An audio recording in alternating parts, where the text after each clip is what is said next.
नमस्कार मित्रों, यांचा अवांतर यूट्यूब चैनल पर आपका स्वागत है। अगर आप हमारे इस चैनल पर नए हैं तो इस चैनल को सब्सक्राइब करें, लाइक करें, शेयर करें और बेल आइकन को दबाएं।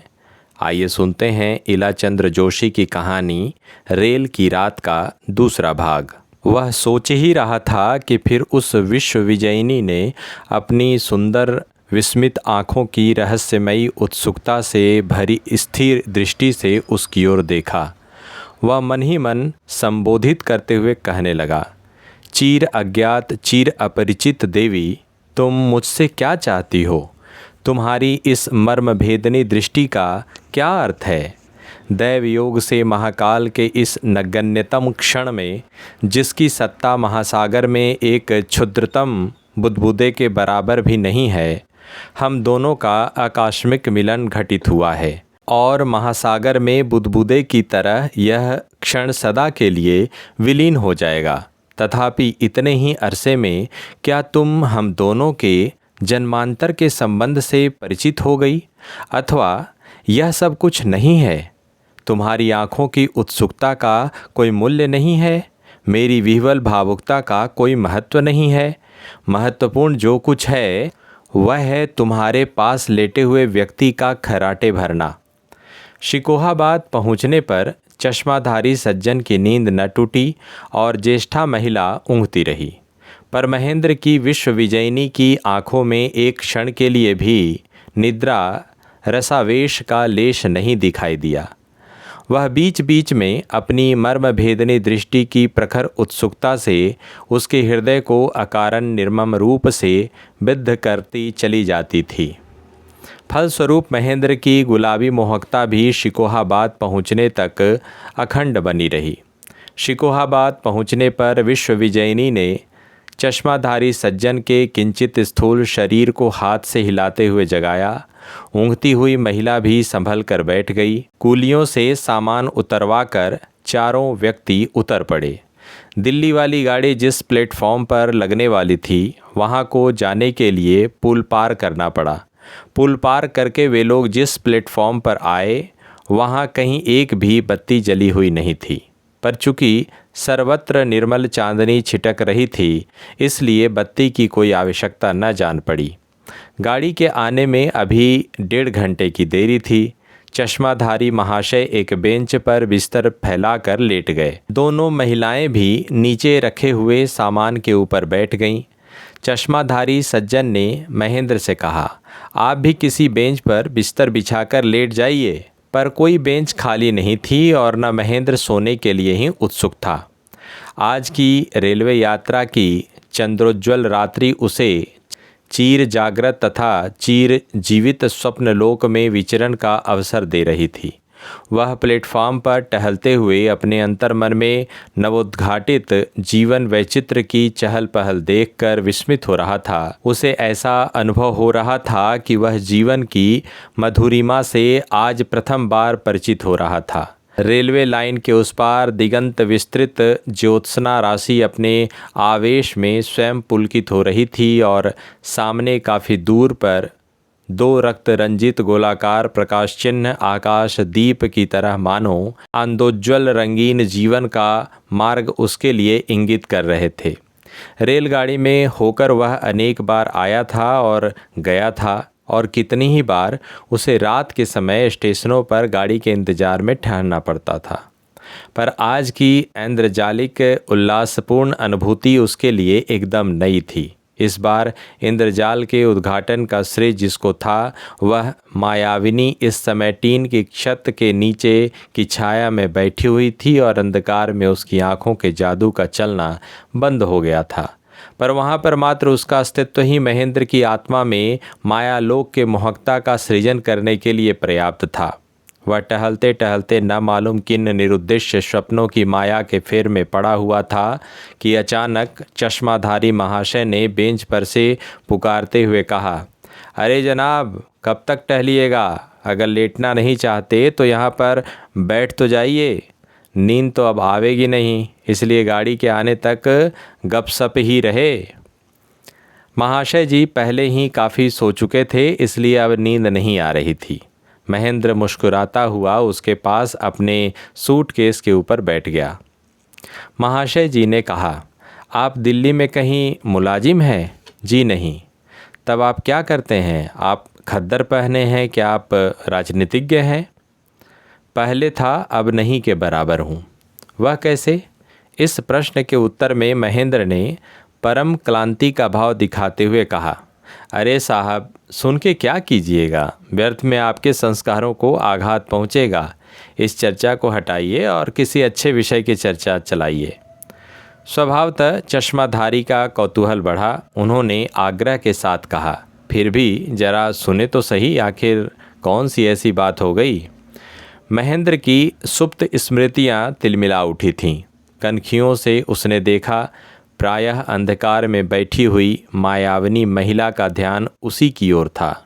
पल में उसके मानसिक चक्षुओं के आगे उसके सारे विगत जीवन के व्यर्थता के दुखद संस्मरणों की झांकी चित्रपट पर क्रम से परिवर्तित होने वाले चित्रों की तरह भासमान होने लगी।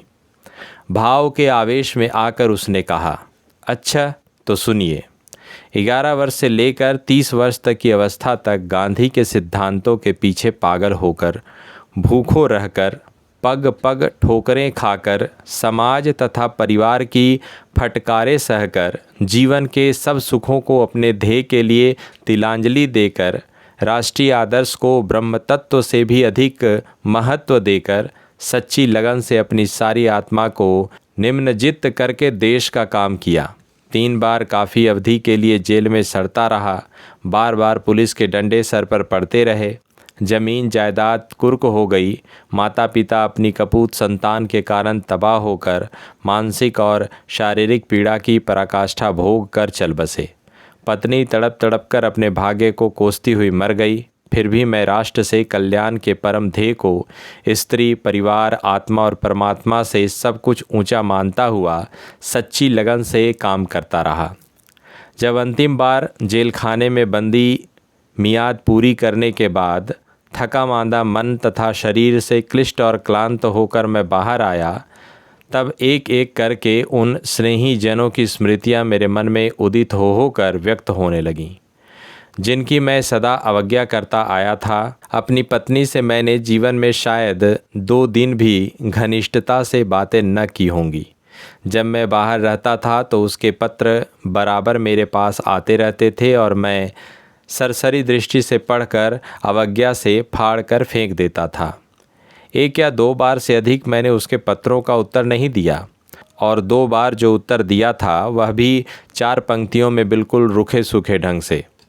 अब जब मैं अपने को सारे संसार में अकेला, स्नेह तथा संवेदना से वंचित, असहाय तथा निरुपाय अनुभव करने लगा, तो उसकी भोली भाली सकरुण स्नेह की वेदना से भरी सहज सलोनी मूर्ति प्रतिपल मेरी आँखों के आगे भासित होने लगी।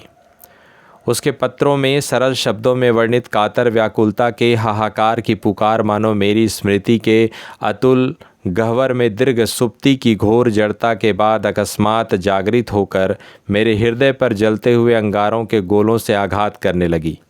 अपने जीवन में कभी किसी बात पर नहीं रोया था। माता पिता तथा पत्नी किसी की मृत्यु पर आंसू की एक बूंद मेरी आंखों से न निकली थी। अब रह रह कर उन लोगों की याद में बिलख बिलख कर मैं बार बार रो पड़ता।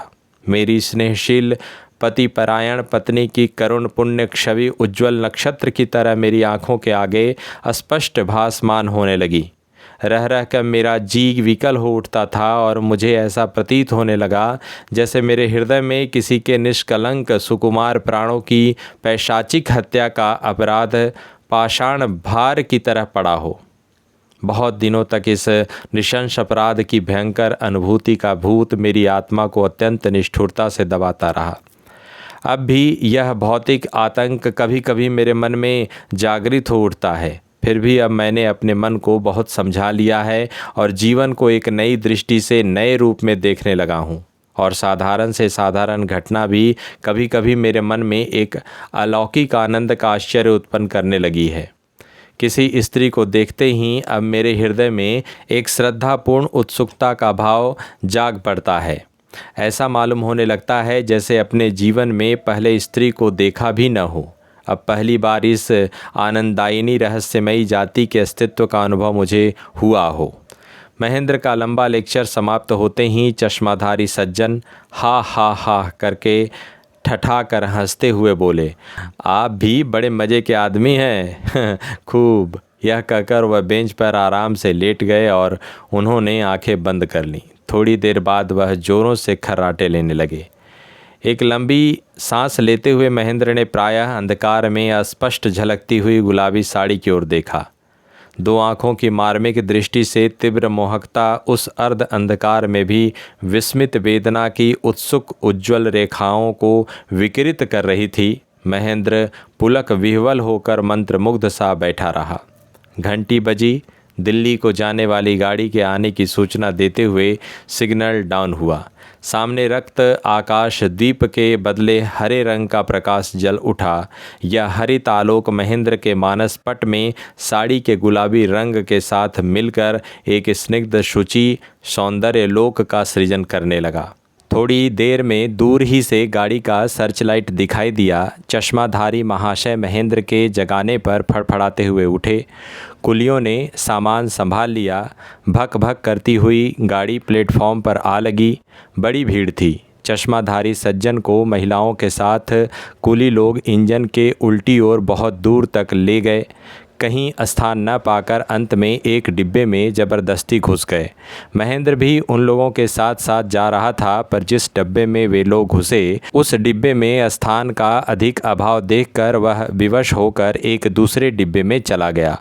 वहाँ भी काफ़ी भीड़ थी। किसी प्रकार उसने अपने बैठने के लिए थोड़ा सा स्थान बनाया।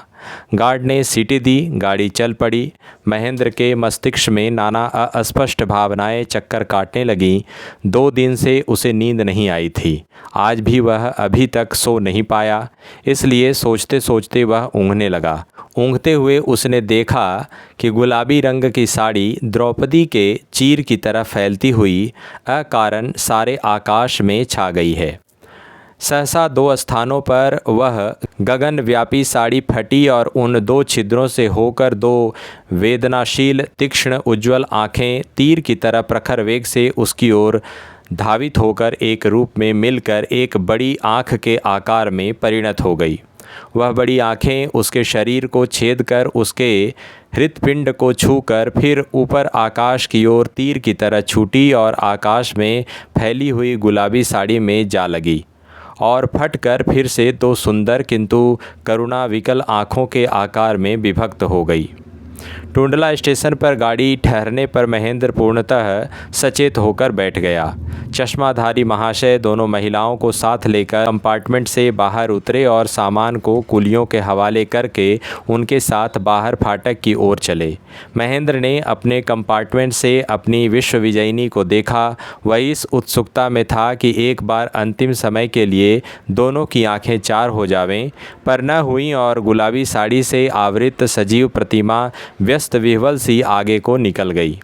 टुंडला से गाड़ी छूटने पर महेंद्र के कानों में चश्माधारी सज्जन के ठट्ठा कर हंसने का शब्द गूंजने लगा। उसके अदृष्ट का चीर व्यंग्य पुकार मानो बार बार कहता था, हा हा हा, आप भी बड़े मज़े के आदमी हैं, खूब।